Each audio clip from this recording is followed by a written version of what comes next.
Hi, this is Kalpana Singhal, founder and chief editor, Techplus Media Group, welcoming you all to this conversation on dynamic control with ZTNA for cloud success. So what is this all about? Zero Trust is terrific security standard. However, it gets effective only when we have the proper technology like ZTNA implemented at the backend and have skill to enforce it. If implemented completely, it dramatically decreases the cybersecurity risk. This session will explore whether ZTNA should be a priority for your organization or not, and touches on the role of users, devices, and network. How can you reach optimal cloud security, discover where to begin in your journey to reach strong cloud security, and how to transform digitally, all while maintaining a zero trust security approach. These are a few of the challenges we are going to discuss in today's fireside chat. In order to take this discussion forward, we have with us very special guest, Mr. Manoj Sarangi. He is Chief Information Security Officer at National Securities Depository Limited, popularly known as NSDL. A very warm welcome to you, Manoj. Thank you, Kalpana. Thank you for the introduction, and thank you for this opportunity to speak to you over a fireside chat. Our pleasure. Yeah. So, Manoj, let me jump right into the first question, which will open with a kind of sense of getting context. What are you witnessing as an enterprise IT trend, and why is that this conversation of zero trust is really becoming center stage now? And like we are seeing it getting mainstream in the last 2 years, and it's no longer a buzzword, right? So according to you, how important is ZTNA in the current scenario? Okay, very important question to start with. Zero trust is actually not zero trust. It is trust but verify. So what do you verify? Making the context aware is the key to success in zero trust architecture. So what it enforces is granular, adaptive, and context aware policies for providing secure and seamless access to applications. So that's the objective of zero trust. You trust each transactions get validated, verified, and linked with the context. So what are the context? Context can be user identity, the user service location or device location, time of the day, type of services, security posture of the device. I'll give you one small example. You are conducting a transaction from, let's say, your mobile device, and within 5 minutes you start conducting a transaction on your laptop. So should it be permitted? Maybe not, depending on the context. If you are accessing from, let's say, Delhi, the first instance, and accessing from, let's say, Mumbai in the second instance, the contexts are different. And as zero trust base is being context aware, this transaction, although authenticated, will be denied. So that is zero trust.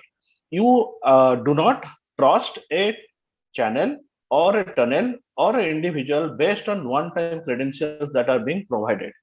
You validate each transaction based on its merit and let it go through or fail depending on the context. Yeah, absolutely. Please go ahead. Right. And this has assumed more context now, or is more appropriate now because of the threat landscape we are in. And if you look at the kind of data breach reports, India stands third in the list after US and Iran. So that's a scary state to be in. And more you do to secure our infrastructure, make sure the transaction integrity is maintained and data is safe, is better for the whole ecosystem to work. So if you look at what are the different benefits, okay, you spoke about the ZTNA, the zero trust network access. Okay, so it is supposed to be replacing the VPN connection. So the basic difference between zero trust network access and the VPN connection is, once you establish a VPN connection, you are in the trusted network. So the transactions that you conduct are all trusted and authorizes you as a legitimate user. But when you do zero trust, each transactions get validated again. And there are certain other things that gets done. So we'll probably touch upon as we go forward. Yeah, sure, absolutely. So as organizations have rapidly expanded their footprint on cloud over the last 2 years, so what are the top three security challenges for CISOs? Okay. The organizations have, the cloud strategy, it depends on the cloud strategy that the organization follows. Okay. The cloud strategy the organization follows can be segregated in two different ways. Okay. One is take all the new application onto the cloud. Any application you develop, move it onto the cloud. Second is, the least impact, the application, the reverse order of impact, you move them to cloud. The third is, you gradually move all application to cloud irrespective of their importance. So in each case, the security strategy is different. Okay. So when you are moving all new cloud application to new application to cloud, it's basically greenfield, right? And we believe in the philosophy of secure by design. So you design the security ground up when you are deploying applications or taking the application directly onto the cloud on inception. So that's the first strategy. Okay. Second strategy is, the application which reverse order of impact, you move them to cloud. So what you do is application which do not have confidential data or minimal confidential data or public applications, facing applications, you move them to cloud. So you build up your security posture gradually on the cloud in that instant. The third is you have to make the applications cloud ready. So the applications generally, developed in-house are not cloud ready applications. That means, so they do not scale the way it should scale in cloud. They do not have inherent, capability to provide threat mitigation measures as you expect in the cloud. So those need to be built from ground up. So this is what the strategy is being followed in the industry today for moving application into the cloud. Yeah. So zero trust has been looked as a process to revolutionize organization security landscape and as a mean to dramatically decrease the cybersecurity risk, as even you said. So what are the competencies and skills required for ZTNA implementation? Okay, good question. So let us look at what zero trust network requires. Okay, what micro segmenting of the network. So it allows the organization to create software defined perimeter and divide corporate network into certain segments, micro segments. So that prevents lateral movement across different segments. So you need someone who has experience in network, in-depth experience. Second thing, it makes virtual darknet and prevent application discovery on public internet. Okay. And so as data exposure and malware and DDoS attacks are something, you can minimize. So people with, need to always look at how to kind of, work with such technologies. The third one is securing access to legacy applications. Okay. So legacy applications are generally, traditionally kind of hosted in private data center, facilitating secure connectivity and offering the same level of security advantage as web application. So that when you move on to the zero trust access, so there is a dramatic change that needs to be required. There are layers of security that need to be put so that it is invisible to outside. So those obfuscation and virtualization techniques, those are the skills that will be required. And the last one is cloud specific. So zero trust deployed on cloud doesn't work the same way as on-prem. So the technologies, all the technologies stack remains same, but the way it is implemented is different. So these are some of the skill sets that will be required for zero trust. But what are the different technology that are adopted to enable zero trust? Like multi-factor authentication, you need skill set on that. Identity and access management, you need in-depth skill set on that. Orchestration, you need skill set for that. Using analytics to find out what are the threats and how do you kind of mitigate them. So that is a skill set required. Encryption at different layers. So data, when it goes, encryption at rest, encryption on data is in motion, that is required. Then you have a scoring mechanism, like, context aware. Then you score whether the threat score is beyond certain limit. Then you provide access or deny access. So those things need to be also built in. Then above all, the permissions, authentication, then authorization. Authorization is the permission that you give for access to different people who are authorized or unauthorized based on their context. So these are the total skill set that will be required for the people who will be facilitating the zero trust architecture to work. Especially in this situation, we are saying the work from home, or it's more like work from anywhere. The architectures are getting redefined. Yeah. True. So what are the role of users and devices and network in the overall ZTNA journey of the organization? So first of all, we cannot discard our existing investment. So we have to, monetize our existing investment. But we have to build layers on top of that to, enable zero trust architecture to work.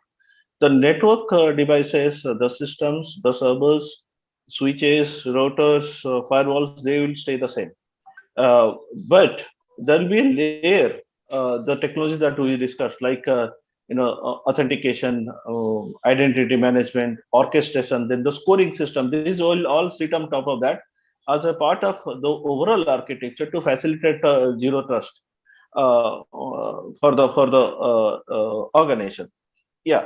So talking about the user experience may differ when you are working on a zero trust setup versus when you are working in a normal setup. So because there will be definitely a overhead in terms of user experience, because user need to authenticate and give more information each time a critical transaction is done.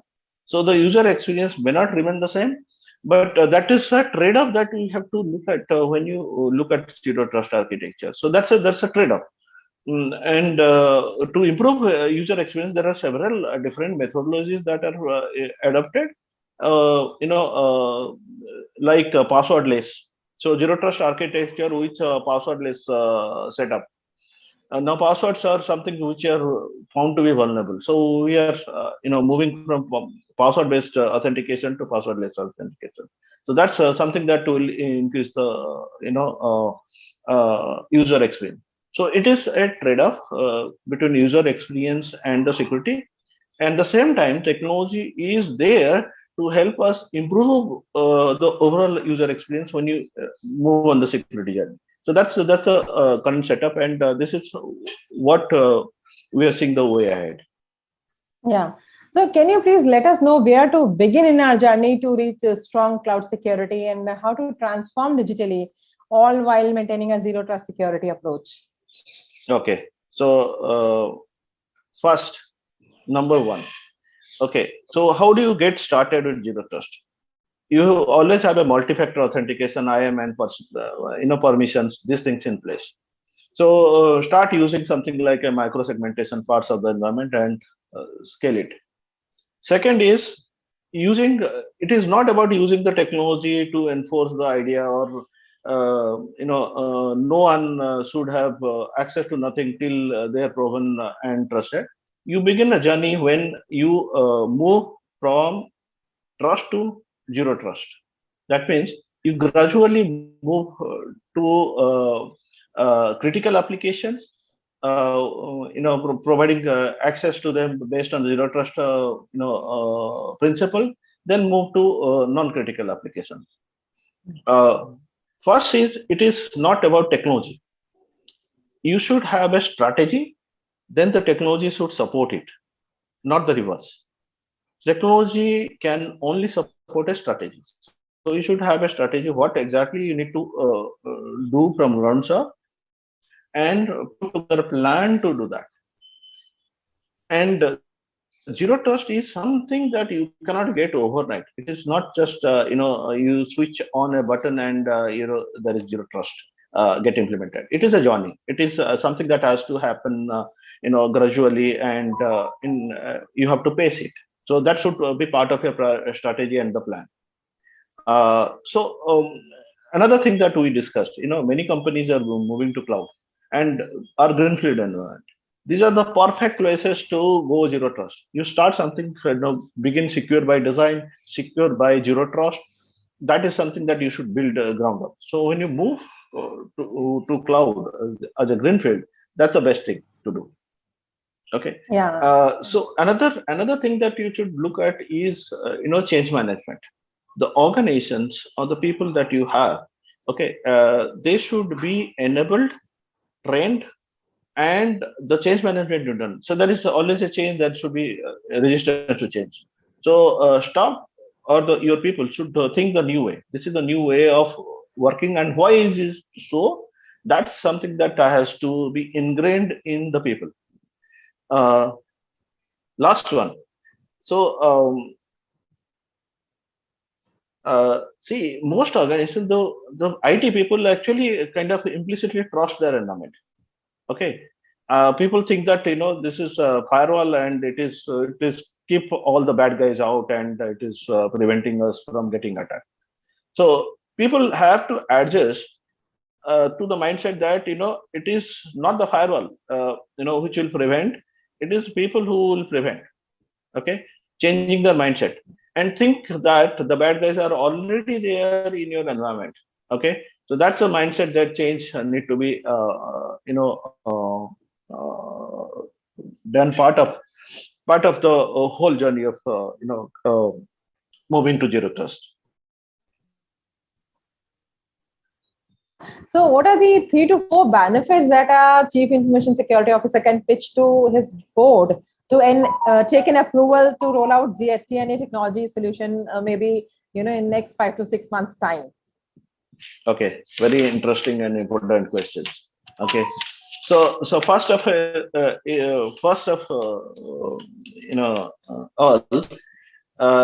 see, if you have to take it to board, I have to take it in a way that it brings tangible and intangible benefits. What are the tangible benefits? What are the intangible benefits that it will bring? Okay, nobody wants to be in the front page of a newspaper for the wrong reasons, right? That's a first thing that everyone need to understand.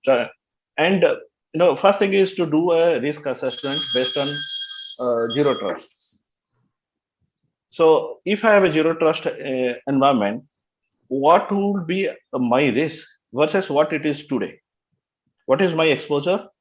What is my exposure after I move to zero trust? So for simple reason, I'll give you an example. Okay. So a lot of time, security initiatives are taken as not money saving or money making initiatives, but there is a different way of approaching that. Sometime back, I had to implement a spam filtering engine. Okay, I asked for a budget, and when I went to get a budget, I was asked, if you get a spam, you just delete it. Why do you need a spam filtering engine? Okay, this is not this long time back. This is long. This happened long time back, maybe 15 years, 20 years back. So then I got to the IT and I did some homework, like how many spams each employee get in a day and how much time they spend, and if they click on the link, what is the risk? In pure productivity terms, I came up with a number. Let's say 10%. 10% productivity is lost because people reading spams and clicking on the links and going there. And if you extrapolate and multiply that by the number of employees that you have, then you have a productivity number. That's a number of hours, man hours that is being lost. And I took that number to the management, and it was instantly approved. So things are not different in zero trust. You have to kind of look at what are the benefits, tangible benefits that you will get. If you are doing a risk avoidance, what is the cost of it? And if that risk materializes, what is the effect? What is the net effect or what is the net loss due to that? So that is one thing that you need to take to the board to make sure that your zero trust, whatever you're taking the proposal, gets a merit based hearing at least. Okay, so that is what. And most of the boards are now cyber aware boards, and they are very concerned about the cyber security risk. So that is one advantage that we have now in the ecosystem. Okay, and the role of CISOs have changed over the last few decades. Now CISOs are not from guards to detectives. You can see that is the kind of movement that has happened from data center to boardroom. So that is the kind of transition that has happened. So the role has already assumed the importance. And when you bring staff to the boardroom, you should make sure that it has numbers baked into it, so that people can see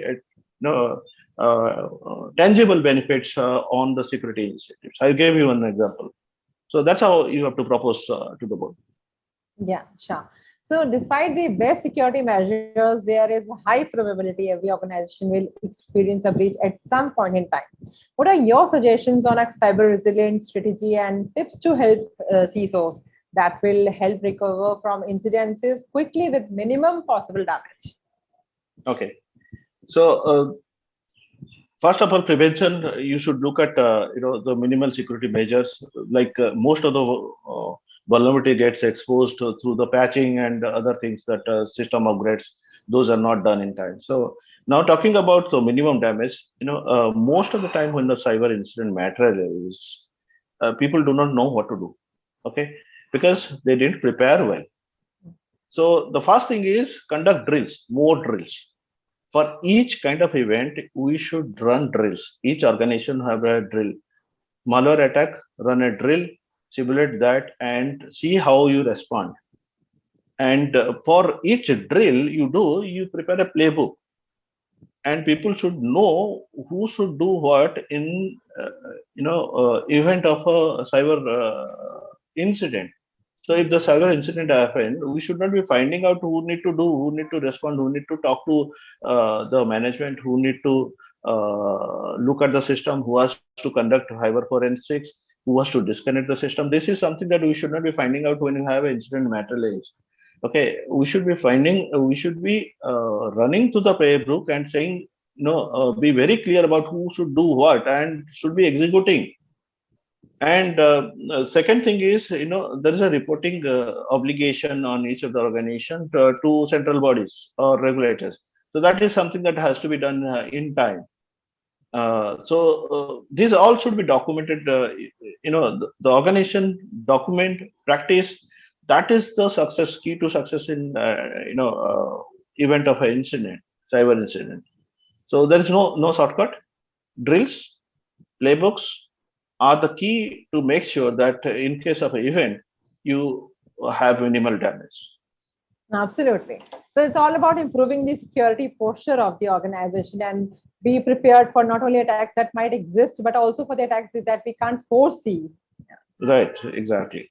That's true. To wrap up, I think zero trust is not an option. It's something that every company will be forced at, to look at, just for the simple fact that with the cloud or with the remote work or with the increased attacks, you just have to think of something that not only prevents you from next attack, but also protects you in case there is any attack, because you can't stop anything that will come in future. Yeah. So Manoj, to wrap up, what are the key takeaway from you with the kind of experience that you have in implementing zero trust kind of technologies? So the key is to plan. Number one, strategize and plan. Okay, this is not something that you can achieve overnight. You have to have a strategy and plan it very well. So if you plan it well, you can execute it well. And then when you have a strategy, you have to have a dual strategy in terms of your cloud and on-premises application. All organizations have hybrid environment when they move to cloud. So have a plan to cover both and not have any blind spots. So do a thorough risk assessment to understand what are the risks, what are your key ground jewels, so that you have more focus on them. Third is manpower. Please train your manpower and spread awareness. It is not a one-time process. It has to be iteratively done and at a regular interval. So humans are your weakest link and the biggest strength. That's how you should take it, and they can protect you from the worst of the cyber attacks, and they can be the weakest link to get someone to get through the into the organization infrastructure. So that's what you should do. And the third and one of the important thing is, build very strong processes and practice well. So practice is something that I have already told. Make different kind of drills, scenarios, build scenarios. There are scenarios available in certain site website. There are some different scenario, 10, 11 scenarios. Prepare scenarios and your playbooks based on those scenarios. That will make you prepare and practice. Cyber drill should not be done once in a year or once in 6 months, just like fire drill or something. It has to be continuous and baked into your organization regular activities. Like every week, every month, you do cyber drills so that you practice well. So that in case you have a disaster, you have an incident, you respond more effectively and with minimal damage. So these are some of the key takeaways for this session. Absolutely. So that brings us to the end of this insightful conversation. Thank you, Manoj, for your time and joining us at CXO Cloud Summit. Lots of takeaway from you for our CXO audience.